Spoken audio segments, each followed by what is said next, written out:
আসসালামু আলাইকুম রহমতুল্লাহি ওয়া বারাকাতুহু। আশা করি সবাই ভালো আছেন। আজকে থেকে ইনশাল্লাহ আমাদের বারজাখ সিরিজের যে পড়াশোনা সেটা ইনশাল্লাহ আমরা শুরু করতে যাচ্ছি। তবে আজকেই আমরা আসলে একদম মূল পড়াশোনা শুরু করব না। আজকে আমরা কিছু কথা বলবো, যেই কথাগুলো আসলে আমি নাম দিচ্ছি শুরুর কথা।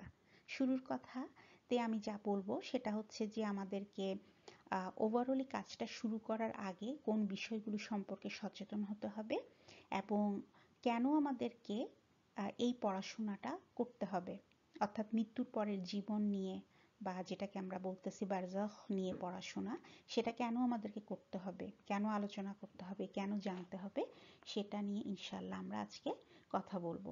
তো চলেন শুরুতে আমরা সবাই দোয়া করে ফেলি। أعوذ بالله من الشيطان الرجيم بسم الله الرحمن الرحيم اللهم صل وسلم على نبينا محمد اللهم صل وسلم على نبينا محمد اللهم صل وسلم على نبينا محمد رب اشرح لي صدري ويسر لي أمري واحلل عقدة من لساني يفقه قولي يا فتاح يا عليم يا فتاح يا عليم يا فتاح يا عليم। তো তাহলে আমরা শুরু করি। শুরুতে আমি আপনাদেরকে যে ব্যাপারটা সম্পর্কে বলতে চাই সেটা হচ্ছে যে একটা কাজ আমরা শুরু করতে যাচ্ছি। আপনারা জানেন যে যে কোনো ভালো কাজের শুরুতে আমাদেরকে কয়েকটা জিনিসের ওপর ফোকাস করতে হয়। সেটা হচ্ছে আমাদের ইন্টেনশন বা নিয়ত, যেটা সেটা স্বচ্ছ হতে হবে, সেটা পরিচ্ছন্ন হতে হবে। এবং শুধু নিয়ত করলেই আমাদেরকে হবে না, আমাদের মধ্যে ইখলাস বা প্রচেষ্টা থাকতে হবে, নিষ্ঠা থাকতে হবে যে হ্যাঁ আমি কাজটা শুরু করতে যাচ্ছি ইয়াল্লাহ, এবং এই কাজে আমি আমার দিক থেকে যতটা সম্ভব সিনসিয়ার হওয়া সম্ভব সেটা ইনশাল্লাহ হব। এবং এগুলোর জন্য আমরা আল্লাহর কাছে দোয়া করব যে আল্লাহ আমার নিয়তকে পরিচ্ছন্ন রাখার তৌফিক দান করুন, ও আল্লাহ আমার যে প্রচেষ্টা সেটাকে অব্যাহত রাখার তৌফিক দান করুন। এবং সর্বোপরি আমরা যা শিখব ইনশাআল্লাহ সেটাকে আমাদের জীবনে আমরা কাজে লাগানোর চেষ্টা করব, অর্থাৎ আমরা আমল করার চেষ্টা করব। আমাদের প্রতিটা চিন্তা চেতনায়, আমাদের আচরণে, আমাদের প্রতিটা কাজে যেন এই পড়াশোনাগুলোর একটা প্রভাব পড়ে। আর এটার জন্য কিন্তু আল্লাহ সুবহানাহু ওয়া তাআলার জন্য আমরা দোয়া করব। তাহলে আমাদের দোয়া করতে হবে নিয়ত পরিচ্ছন্ন রাখার জন্য, দোয়া করতে হবে প্রচেষ্টা অব্যাহত রাখার জন্য, দোয়া করতে হবে আমরা যা শিখব সেটাকে যেন আমরা আমলে পরিণত করতে পারি সেটার জন্য ইনশাল্লাহ। তাহলে চারটা জিনিস আমরা ইনশাল্লাহ মনে রাখবো: নিয়ত, ইখলাস, দোয়া এবং আমল। এখন চলেন আমরা আজকের যেটা মূল আলোচনা, যে কেন আমরা মৃত্যুর পরের জীবন নিয়ে আলোচনা করতে চাচ্ছি সেটা নিয়ে একটু কথা বলার চেষ্টা করি। প্রথমেই আপনাদেরকে আমি বলি যে আপনারা সবাই জানেন যে আমরা মুসলিম হিসাবে কিছু জিনিসের ওপরে বিশ্বাস স্থাপন করি। যেমন ধরা যাক যে আল্লাহর প্রতি বিশ্বাস, নবী রাসূলগণের প্রতি বিশ্বাস, আখিরাতে বিশ্বাস, ফেরেশতাগণের প্রতি বিশ্বাস, আসমানি কিতাবসমূহের প্রতি বিশ্বাস, তারপরে যে আপনার আমাদের যে ভাগ্য নির্ধারণ করেন আল্লাহ সুবহানাহু ওয়া তাআলা, সেই কদরে বিশ্বাস ইত্যাদি বিষয়ের প্রতি আমাদের বিশ্বাস স্থাপন করতে হয়। এই বিশ্বাসগুলোর মধ্যেও তিনটা জিনিসের প্রতি যে বিশ্বাস সেটা হচ্ছে প্রত্যেকটা মুসলিমের জন্য একদম একদম বলতে পারেন যে একদমই হচ্ছে আপনার কি বলবো, যেটাকে আপনারা বলতে পারেন যে একদমই বাধ্যতামূলক, একদমই বাধ্যতামূলক। যেই বিশ্বাসগুলো একজন মুসলিমের থাকতেই হবে সেটা হচ্ছে আল্লাহর প্রতি বিশ্বাস। আল্লাহ এক এবং অদ্বিতীয়, আল্লাহর সাথে কাউকে শরিক করা যাবে না, এটা হচ্ছে আমাদের প্রথম এবং প্রধান বিশ্বাস। এবং সেই সাথে আল্লাহ সুবহানাহু ওয়া তাআলা তার তাওহীদের বাণী প্রচারের জন্য যুগে যুগে যে নবী রাসূল প্রেরণ করেছেন তাদের প্রতি যে বিশ্বাস সেটাও হচ্ছে আমাদের একটা মৌলিক বিশ্বাসের অংশ। এবং সেই সাথে আখিরাতে বিশ্বাস স্থাপন করতে হবে। এই তিনটা হচ্ছে আমাদের বাধ্যতামূলক বিশ্বাস বা মৌলিক বিশ্বাস বা ফান্ডামেন্টাল বিলিফ যেটাই বলেন, আমাদেরকে এই বিশ্বাসগুলো করতেই হবে। এখন আল্লাহর প্রতি বিশ্বাস, নবী রাসূলগণের প্রতি বিশ্বাস, এটা আমরা বুঝলাম। কিন্তু আখিরাতের বিশ্বাস কেন এত গুরুত্বপূর্ণ? আপনারা একটা জিনিস খেয়াল করবেন যে পবিত্র কোরআনের প্রথম সূরা হচ্ছে সূরা ফাতিহা। এখন সূরা ফাতিহা যখনই আপনারা পাঠ করতে যাবেন, বিসমিল্লাহির রহমানির রহিম, আল্লাহ সুবহানাহু ওয়া তাআলা প্রথমেই বলতেছেন যে আলহামদুলিল্লাহি রাব্বিল আলামিন, সমস্ত প্রশংসা আল্লাহর জন্য যিনি বিশ্বজাহানের রব। এটা হচ্ছে প্রথম আয়াত। দ্বিতীয় আয়াতে আল্লাহ বলতেছেন আর রহমানির রহিম, তিনি পরম করুণাময় এবং দয়ালু। তারপরের আয়াতে উনি বলতেছেন মালিক ইয়াউমিদ্দিন, তিনি বিচার দিবসের মালিক। এখানে মালিক হচ্ছে আপনারা বুঝেন, মালিক মানে হচ্ছে রাজা, মালিক মানে হচ্ছে আপনার অধিপতি, যে কোনো কিছু হতে পারে। আর ইয়াউমিদ্দিন হচ্ছে বিচার দিবস, তিনি বিচার দিবসের মালিক। এখন এই বিচার দিবস কিন্তু আখিরাতের একটা অংশ, তাই না? এখন দেখেন, এই সূরা ফাতিহাতে যেটা প্রথম সূরা, একদম শুরুতে আল্লাহ সুবহানাহু ওয়া তাআলা নিজের যে পরিচয়টা তুলে ধরছেন একজন মানুষের সামনে, সেটা হচ্ছে যে তিনি সমস্ত জগৎসমূহের মালিক, তিনি দয়ালু, করুণাময় এবং তিনি বিচার দিবসের মালিক। এই বিচার দিবসের গুরুত্ব এখান থেকে আমরা বুঝতে পারি যে আল্লাহ একদম শুরুতেই মানুষকে বলে দিচ্ছে যে এমন একটা দিন আসবে যেদিন তোমাকে তোমার রবের সামনে দাঁড়াইতে হবে, তোমার সমস্ত আমলগুলো নিয়ে দাঁড়াইতে হবে। অর্থাৎ দুনিয়াতে তুমি ইচ্ছা মতো আমল করতে পারবা না। যদি বিচার দিবস বলে কোনো দিবস না থাকতো, আখেরাত বলে কিছু না থাকতো, মৃত্যুর পরে জীবন বলে কিছু না থাকতো, তাহলে আমাদের জীবনটা কেমন হতো বলেন? আমাদের জীবনটা হয়তো লাগাম ছাড়া, আমাদের কোনো কিছুতে কোনো ভয় থাকতো না, আমাদের কোনো ভয় থাকতো না। আমরা কাউকে জুলুম করি, মিথ্যা বলি, কারো হক নষ্ট করি, আমরা ঘুষ খাই, আমরা সুদ খাই, আমরা যা ইচ্ছা তা করতে পারতাম, তাই না? কারণ কি, আমাদের তো কোনো জবাবদিহি করতে হবে না, কোনো জবাবদিহি নাই, কোনো বিচার নাই, একটা লাগাম ছাড়া জীবন আমরা তখন কি করতে পারতাম, জীবন যাপন করতে পারতাম। কিন্তু বাস্তবে আমরা দেখি যে না, আমাদেরকে সবসময় সচেতন থাকতে হয়। কিসের জন্য? কারণ আমরা জানি আল্লাহ সুবহানাহু ওয়া তাআলা সব কিছু দেখতেছেন, সব কিছু শুনতেছেন, সব কিছু রেকর্ড রাখা হচ্ছে, এবং আমাদের সমস্ত আমলগুলো নিয়ে আমাদেরকে মৃত্যুর পরে আখিরাতের যে জীবন শুরু হবে, সেই জীবনে আল্লাহ সুবহানাহু ওয়া তাআলার সামনে দাঁড়াইতে হবে। এবং আমাদের আখিরাতের জীবনের ভালো থাকা, খারাপ থাকা সবকিছু নির্ভর করে এই দুনিয়ার জীবনের আমলের ওপর। কাজে আখিরাত অত্যন্ত গুরুত্বপূর্ণ একটা ব্যাপার আমাদের জীবনে, আমাদের দুনিয়ার জীবনের আমলগুলোকে সুরক্ষিত করার জন্য, দুনিয়ার জীবনের আমল সম্পর্কে সচেতনতা বৃদ্ধি করার জন্য। এবং এই কাজটা হয় দুইভাবে। যেমন ধরেন যে আমরা আখিরাতে ভালো থাকবো এই আশাতে আমরা ভালো কাজ করি, অর্থাৎ আশা আমাদের মধ্যে ভালো কাজের, ভালো আমল করার ক্ষেত্রে সচেতনতা বৃদ্ধি করে। তেমনিভাবে আমরা ভয় পাই যে আমরা যদি খারাপ কাজ করি তাহলে আমাদেরকে কি হবে, আমাদেরকে আল্লাহ সুবহানাহু ওয়া তাআলার কাছ থেকে শাস্তি পেতে হবে। তাহলে একই সাথে আশা এবং ভয়, দুইটা জিনিস আমাদের আমলগুলোকে কি করে, ব্যালেন্স করে, আমলগুলো সম্পর্কে আমাদেরকে সচেতন করে। এবং সেই সাথে আমাদেরকে ধৈর্য ধারণের যে ক্ষমতা, সেটা আমাদের মধ্যে বৃদ্ধি করে। যেমন ধরেন যে বিভিন্ন দুঃখে কষ্টে আমাদের জীবনে যে যত পরীক্ষা আসে, আল্লাহ সুবহানাহু ওয়া তাআলা পবিত্র কোরআনে বলছেন যে তিনি আমাদেরকে পরীক্ষা করবেন ক্ষুধা দিয়ে, মৃত্যু দিয়ে, হয়তো ফসল হারানো দিয়ে, অথবা চাকরি হারানো দিয়ে, অথবা প্রিয়জনকে হারানো দিয়ে, ইত্যাদি বিভিন্নভাবে আমাদেরকে পরীক্ষার সম্মুখীন হতে হবে। কিন্তু সে সমস্ত পরীক্ষার ক্ষেত্রে আমরা দেখি যারা মুমিন তারা ধৈর্য ধারণ করতে পারে, তারা সবরের সাথে দিন কাটাইতে পারে। কিভাবে? কারণ শুধুমাত্র তারা বিশ্বাস করে যে আমি যদি ধৈর্য ধারণ করি তাহলে এর বিনিময়ে আল্লাহ সুবহানাহু ওয়া তাআলা আমাকে দুনিয়াতে যদি দেন আলহামদুলিল্লাহ, যদি দুনিয়াতে নাও দেন তাহলে আখেরাতে তিনি আমাকে পরিপূর্ণ করে দিবেন। অর্থাৎ আখেরাতের এই বিশ্বাস একজন মুমিনকে দুনিয়ার সমস্ত পরীক্ষায়ও উত্তীর্ণ হওয়ার সাহস যোগায়, ধৈর্য ধারণের সাহস যোগায়। আর এই সব কিছুর মাধ্যমে যেটা হয়, আমাদের ঈমানগুলো মজবুত হয়, আমাদের ঈমান ক্রমাগত বৃদ্ধি পেতে থাকে। এটার একটা উদাহরণ আমরা দেখতে পারি আমাদের বাস্তব জীবনে। আমাদের সমসাময়িক সময়ে আমরা দেখতেছি যে আমাদের ফিলিস্তিন, গাজার যে ভাই বোনরা, তাদের উপর নির্মম অত্যাচার করা হচ্ছে, জুলুম করা হচ্ছে, গণহত্যা করা হচ্ছে। কিন্তু তারপরও তারা কি বলতেছে? তারা তাদের প্রিয়জনের নিথর দেহটা হাতে নিয়ে বলতেছে আলহামদুলিল্লাহ। তারা বলতেছে আল্লাহই আমার জন্য যথেষ্ট, হাসবুনাল্লাহ। তাই না?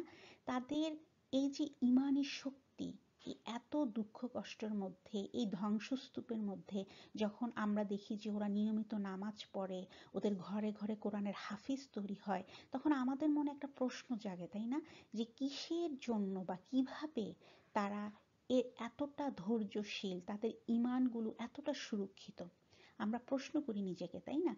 সত্যিকার অর্থে তাদের এই ইমানি শক্তির পিছনে যেই বিশ্বাসটা তাদেরকে অনুপ্রাণিত করতেছে, তাদেরকে পরিচালিত করতেছে, সেটাই হচ্ছে আখিরাতের বিশ্বাস। তারা বিশ্বাস করে দুনিয়াতে তারা হয়তো অনেক বেশি রকমের পরীক্ষার সম্মুখীন হচ্ছে, কিন্তু বাস্তবতা হচ্ছে, সত্য হচ্ছে, এর বিনিময়ে আল্লাহ সুবহানাহু ওয়া তাআলা তাদেরকে পরকালে আখিরাতে শুধু দিবেন তা না, এতই দিবেন যেটা কল্পনা করার কোনো ক্ষমতা পর্যন্ত আমাদের নাই। তাদের মাকাম, তাদের স্ট্যাটাস যে কত উপরে হবে, কিরকম হবে, সেটা কল্পনা করার কোনো ক্ষমতাও আমাদের নাই।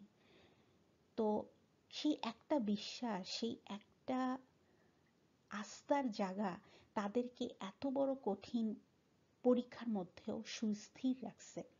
তো এখান থেকে আমরা তাহলে বুঝতে পারি যে আখেরাতের প্রতি বিশ্বাস কেন এতটা গুরুত্বপূর্ণ, এবং কিভাবে সেটা আসলে আমাদেরকে এই দুনিয়ার জীবনেরও বিভিন্ন সমস্যাগুলো মোকাবেলায় সাহায্য করবে। এটা একইভাবে আশা সঞ্চার করবে এবং একইভাবে ভীতি সঞ্চার করবে, যার দরুন আমরা আমল সম্পর্কে সচেতন হব, আমরা ধৈর্যশীল হব এবং আমাদের ঈমানগুলো সুরক্ষিত হবে এবং ক্রমাগত বৃদ্ধি পেতে থাকবে ইনশাআল্লাহ। এখন চলেন আমরা আরেকটা জিনিস সম্পর্কে একটু জানার চেষ্টা করি। সেটা হচ্ছে যে আমরা সাধারণত যেটা মনে করি যে আমাদের যে জীবন, সেই জীবনটা তো আসলে এই মৃত্যুর পরে শেষ হয়ে যাবে। কিন্তু সত্যিকার অর্থে বাস্তবতা হচ্ছে মৃত্যুর পরে জীবন কখনো শেষ হয়ে যায় না। সত্যিকার অর্থে যখন থেকে আমাদেরকে তৈরি করা হয়েছে, তখন থেকে আসলে আমাদের জীবনের শেষ বলে আর কিছু নাই। যখন আমাদের প্রথম তৈরি করা হয়, তখন আমরা ছিলাম কতগুলো রূহ, আমরা ছিলাম শুধুমাত্র রূহ, অর্থাৎ আত্মা। আপনারা জানেন রূহ মানে কি? যখন ফেরেশতারা এসে আমাদের শরীরের ভিতর থেকে আমাদের আত্মাটা বের করে নিয়ে যায়, রূহটা বের করে নিয়ে যায়, তখনই কিন্তু আমরা আসলে এই পার্থিব জীবন থেকে আখিরাতের জীবনে চলে যাই, তাই না? কিন্তু আমাদের শুরুটা ছিল আসলে রূহ অবস্থা থেকে। তারপরে সেই রূহটাকে আল্লাহ একটা শরীর দিলেন, মায়ের গর্ভে প্রেরণ করলেন, মায়ের গর্ভে আমরা একটা শরীর পেলাম। তারপরে এই পৃথিবী নামক জায়গাটাতে আমরা আসলাম, এই জগতে আমরা আসলাম। এই পৃথিবীর জগতের পরে আমরা আখিরাতের জগতে চলে যাব, যখন ফেরেশতারা আমাদের রূহটাকে এই শরীর থেকে বের করে নিয়ে যাবেন, যেটাকে আমরা মৃত্যু বলতেছি। তাহলে আমাদের জীবন আমরা দেখতে পাচ্ছি শুধু একটা পর্যায় থেকে আরেকটা পর্যায়ে ট্রান্সফার হতে থাকে, ট্রান্সফার হতে থাকে। আসলে জীবনের শেষ বলে কিছু নাই। যখন থেকে আমাদের রূহটাকে তৈরি করা হয়েছে, তখন থেকে আসলে আমাদের শেষ বলে আর কিছু নাই। এবং আখেরাত, যে আখেরাতে আমরা মৃত্যুর পরে চলে যাব, সেই আখেরাতেরও কিন্তু অনেকগুলো পর্যায় আছে, তাই না? আমরা দেখি যে বেশ কয়েকটা পর্যায় আছে, যেমন বারজাখ বা যেটা কবরের জীবন, মৃত্যুর একদম ইমিডিয়েট পরেই আমরা কবরে যাই। সেই কবরের জীবনটাকে বলা হচ্ছে মূলত বারজাখ। এই বারজাখের পরে আমাদের, আপনারা জানেন যে কিয়ামত সংগঠিত হবে, তারপর আমাদেরকে আবার পুনর্জীবিত করা হবে, আমরা আল্লাহ সুবহানাহু ওয়া তাআলার সামনে দাঁড়াবো, বিচারের সম্মুখীন হব, এবং তারপরে আমাদেরকে চূড়ান্ত যে ডেস্টিনেশন বা চূড়ান্ত যে গন্তব্য, জান্নাত অথবা জাহান্নামে প্রেরণ করা হবে। আল্লাহ সুবহানাহু ওয়া তাআলা আমাদের সবাইকে জান্নাত পাওয়ার তৌফিক দান করুন এবং আমাদের সবাইকে জাহান্নামের আগুন থেকে, জাহান্নামের শাস্তি থেকে রক্ষা করুন, আল্লাহুম্মা আমিন। এখন বারজাখ কথাটা নিয়ে আরেকটু আমরা বুঝার চেষ্টা করি। বারজাখ আসলে কি? বারজাখ বলতে আসলে যেটা বুঝায়, আমরা যেটা দেখলাম যে আখিরাতের প্রথম স্টেশনটাই হচ্ছে বারজাখ। প্রথম যে মানে স্টেশন বা স্টেজ বা পর্যায় যেটাই বলেন, সেটাই হচ্ছে কিন্তু কবর। তাহলে মৃত্যুর পরের যে জীবন বা কবরের জীবন, সেটাকে বলা হচ্ছে মূলত বারজাখ। মূলত মৃত্যুর পর থেকে পুনর্জীবিত হওয়ার আগ পর্যন্ত যে সময়টা, সেই সময়টাকে বলা হচ্ছে বারজাখ। আশা করি কথাটা বুঝতে পারছেন সবাই। তাহলে যদি আমরা এর পরে কখনো কেউ আমাদেরকে প্রশ্ন করে বা আমাদের কাউকে যদি আমরা বুঝিয়ে বলতে চেষ্টা করি, তাহলে আমরা বলবো যে আসলে মূলত বারজাখ হচ্ছে আখিরাতের প্রথম স্টেশন, মৃত্যুর পরের জীবন অথবা কবরের জীবন। মূলত মৃত্যুর পর থেকে আবার পুনর্জীবিত হওয়ার আগ পর্যন্ত যে সময়টা, সেটাকেই বারজাখ বলা হয়। তো আমি আশা করি আপনারা সবাই আমার কথাগুলো বুঝতেছেন এবং আপনারা এই স্লাইড দেখে দেখে চেষ্টা করবেন নোট নিয়ে ফেলতে, যেন কথাগুলো আপনারা মানে একদম আপনাদের সারা জীবনের জন্য মনে থাকে, প্লাস হচ্ছে আপনারা অন্যদেরকেও বুঝিয়ে বলতে পারবেন ইনশাআল্লাহ। তো এখন আমরা যখন আপনারা জানেন যে আমরা যে এই পড়াশোনাটা করব, সেই পড়াশোনাটা আসলে আমরা কোথা থেকে করব। এই পড়াশোনাটা আসলে আমরা একটা সিরিজকে ফলো করব, একটা সিরিজ, একটা ইনস্টিটিউট, যে ইনস্টিটিউটটার নাম হচ্ছে ইয়াকিন ইনস্টিটিউট। সেই ইয়াকিন ইনস্টিটিউট এই রমজান মাসে, এই যে মাত্র আমাদের রমজানটা চলে গেল এপ্রিল মাসে, না সরি এপ্রিল মাসে না, মার্চ মাসে, সরি। তো মার্চ মাসে যেই রমাদানটা আমরা মাত্র শেষ করলাম, সেই রমাদানের সময় তারা এই সিরিজটা এই রমাদান উপলক্ষে আসলে তারা তৈরি করছিল। তো 30 দিন ধরেই, রমজানের পুরো 30 দিন ধরেই তারা একটা একটা করে পর্ব ইউটিউবে প্রকাশ করত। তো এই সিরিজটাকে ফলো করেই আসলে আমরা আমাদের পড়াশোনাটা কন্টিনিউ করব। তো ইনশাল্লাহ আমি এর পরের ভিডিওতে আপনাদেরকে বলে দিব যে তারা কিভাবে রচনা করলেন, কোন কোন বইয়ের সাহায্যে তারা রচনা করছেন, ইত্যাদি ইত্যাদি, যা যা ইনফরমেশন দরকার সেগুলো ইনশাল্লাহ আমরা পরের ক্লাসে আলোচনা করব। তো আজকে আমরা বলি যে যে সিরিজটা আমরা ফলো করব, সেটা সেটার সাহায্যে আমরা যে পড়াশোনাগুলো করব, সেই পড়াশোনা থেকে আসলে আমরা মৃত্যুর পরের জীবন সম্পর্কে কি কি ধারণা পাবো। তো এটার একটা ওভারঅল সামারি আপনাদেরকে আমি আজকে বলার চেষ্টা করি, যে আসলে আমরা অনেক ইনফরমেশন পাবো। যেমন ধরেন, সাধারণত মৃত্যু এবং কবর এ সম্পর্কে আমাদের পড়াশোনা করতে একটা অনীহা আছে। সে অনীহার কারণটা কি? কারণ হচ্ছে আমরা সাধারণত মনে করি মৃত্যু এবং কবর হচ্ছে অনেক ভয়ঙ্কর একটা ব্যাপার, এবং কবর মানি হচ্ছে শাস্তি, কবর মানি হচ্ছে অন্ধকার, কবর হচ্ছে খুব ছোট একটা জায়গা, তাই না? তো সমস্ত ভয়ঙ্কর মানে চিন্তাগুলো আমাদের আসে যখনই আমরা মৃত্যু এবং কবর সম্পর্কে চিন্তা করা শুরু করি। কিন্তু বাস্তবতা হচ্ছে, ওনারা বলতেছেন বা আমরা শিখবো ইনশাল্লাহ, যে মৃত্যু এবং কবর শুধু ভয়ঙ্কর না, সত্যিকার অর্থে কবর শান্তিময় হতে পারে। মৃত্যুও কিন্তু অনেক সুন্দর মৃত্যু হতে পারে। মৃত্যুর যে সময়টা, যখন ফেরেশতারা এসে মানুষের আত্মাটাকে নিয়ে যায়, রুহুটাকে নিয়ে যায়, সেই সময়টা থেকে কিন্তু একজন মুমিনের গন্তব্য নির্ধারণ হয়ে যায়। অর্থাৎ যে মুমিন, তার আত্মাটাকে তখন পরম যত্নে যেভাবে নিয়ে যাওয়া হয়, সেটাই হচ্ছে একটা সাইন যে সে আসলে আল্লাহ সুবহানাহু ওয়া তাআলার কাছে ক্ষমা লাভ করেছে এবং তার জন্য পুরস্কার পুরস্কার এবং শান্তিময় জীবন অপেক্ষা করতেছে, তাই না? কাজে মৃত্যুর সময়টাও সবসময় যে ভয়ঙ্কর হবে এমন কোনো কথা নাই, কবরের জীবনও যে ভয়ঙ্কর হবে এমন কোনো কথা নাই। দুনিয়াতে আমাদের যে আমল, সেই আমলের ভিত্তিতে আসলে আমাদের কবর কেমন হবে, আমাদের মৃত্যু কেমন হবে, সেটা নির্ভর করে। তারপরে আমরা খুব ভয় পাই যে কবর হয়তো খুব ছোট একটা জায়গা, তাই না? কিন্তু সত্যিকার অর্থে আমাদের আমলগুলো যদি সেরকম হয়, তাহলে আমাদের কবর হতে পারে আলোকিত, সুগন্ধযুক্ত, অনেক প্রশস্ত, এবং সেই কবরে শুয়ে শুয়ে আমরা জান্নাতে আল্লাহ সুবহানাহু ওয়া তাআলা আমাদেরকে যে প্রাসাদ দিবেন, সেই প্রাসাদটা আমরা সেই কবরে শুয়ে শুয়ে দেখতে পারবো। সেই জান্নাতের বাগান, জান্নাতের প্রাসাদ, সব কিছু দেখা সম্ভব। তারপরে কবরে কি আমরা একা থাকবো? এটাও আমাদের একটা খুব ভয়ের ব্যাপার, তাই না? কিন্তু এটাও বলা হচ্ছে এই পড়াশোনার মাধ্যমে আমরা দেখব যে না, আসলে কবরে যে আমাদেরকে খুব একা থাকতে হবে তা না। সেখানে আমাদেরকে সঙ্গ দেওয়ার জন্য অনেক কিছু থাকবে। যেমন আমাদের আমলগুলো এক একটা সত্তায় পরিণত হয়ে তারা আমাদের কাছে আসবে। তারা আমাদের সাথে কথা বলবে, আমাদেরকে সাপোর্ট দিবে, আমাদের অন্তরে প্রশান্তি যেন তৈরি হয় সেটাতে তারা আমাদেরকে সাহায্য করবে। এছাড়াও আমাদের যারা আত্মীয় স্বজন অনেক আগে হয়তো যারা চলে গেছেন, কবরের জীবন যারা মানে অনেক আগেই যারা কবরের জীবন শুরু করছেন, মারা গেছেন, তারাও কিন্তু তারা যদি মুমিন হয়ে থাকে তাহলে সব মুমিনরা কবরের জীবনে মিলিত হইতে পারবে, তাদের দেখা সাক্ষাৎ হবে, তাদের পার্টি হবে। তো আমরা দেখব যে এই ব্যাপারগুলো আমাদেরকে আসলে মানে আখিরাতের জীবন সম্পর্কে, কবরের জীবন সম্পর্কে একটা পজিটিভ একটা ধারণা তৈরি করতে সাহায্য করবে। আরেকটা জিনিস, সাধারণত যেই কারণে আমরা কবরের জীবন নিয়ে পড়াশোনা করতে ভয় পাই সেটা হচ্ছে কবরের জীবনের বর্ণনাতে অনেক শাস্তির কথা থাকে, তাই না? যে এই কাজটা করলে অনেক শাস্তি হবে বা এরকম। যেমন আমি একটা উদাহরণ দিয়ে বলি যে ধরেন কবরের জীবন নিয়ে আমরা কোনো একটা বইপত্র পড়া শুরু করলাম, সেখানে দেখলাম যে যদি দুনিয়াতে কেউ গীবত করে তাহলে তার ভয়ঙ্কর শাস্তি হবে।